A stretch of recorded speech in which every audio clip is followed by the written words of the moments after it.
Здравейте! Днес ще говорим за инжектив. Преди да продължим, оставете един лайк и коментар, ако имате нещо да допълните. Този проект съм го кръстил готов за печалби, защото на Fibonacci ретрейсмента показва, че е добра точка за вход. Набързо, какво означава Fibonacci ретрейсмент? Това е просто връхната точка, в момента как виждате, връхната точка на проекта, тества един път дъното и в момента ние спекулираме, че има шанс да тества отново и тогава е потенциално uptrend, ако тогава се нарича наистина Fibonacci, но в момента ние има шанс да спекулираме и затова е доста рисково и не е финансов съвет, но е добър вход в момента, защото по-вероятно е към 60-70% да се върне на тези цени, които е бил. Дори може и малко над тях.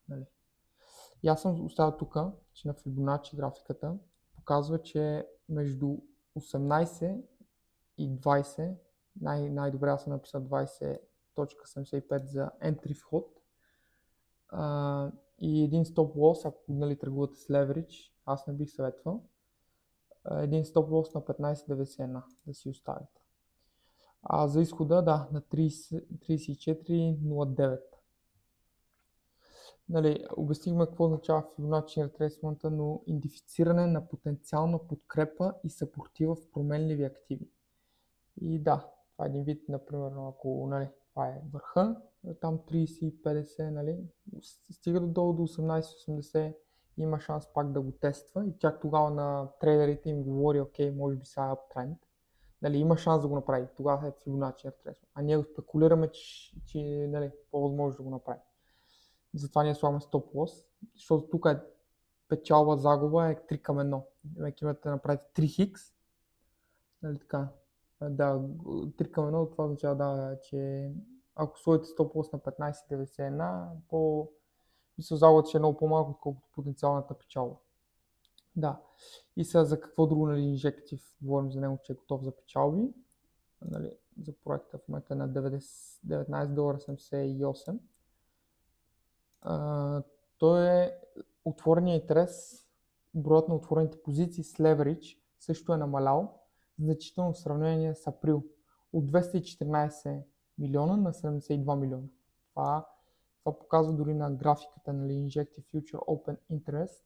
Показва, че е доста, че е съвместима. Това означава, че тия трейдерите, които влизат с много голям leverage, са намаляли. И това е позитивно за цената. И трето, да завършим набързо, това е бърз клип. Просто ви казвам, че инжектив е хубав проект да се наблюдава. С трейд, с leverage или без, как решите, но трето зависи какво ви е портфолиото и си преценете риска. Аз, например, не съм купил все още инжектив. Аз съм сложил, например, тук може да си добавите като към банка, аз съм си го добавил в портфолиото и там показва, че, например, минус 20% на цената, която да съм по-сигурен да влезна. И може и дори да влезна с leverage. Откъде го купувам аз? Аз го купувам от Bybit. Там на мен ми е най-приятно и най-лесно ми се работи.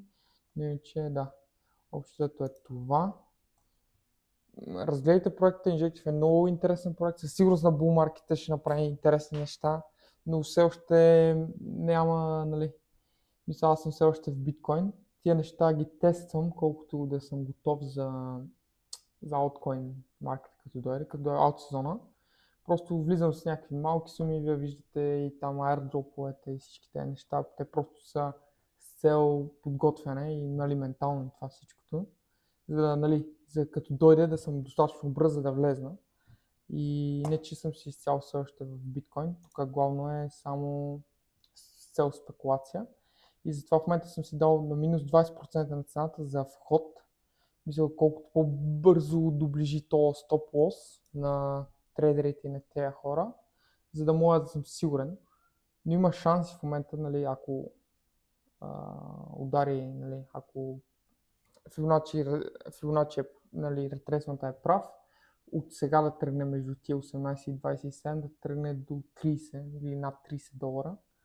И това, например, с leverage са едни добри пари, бързи.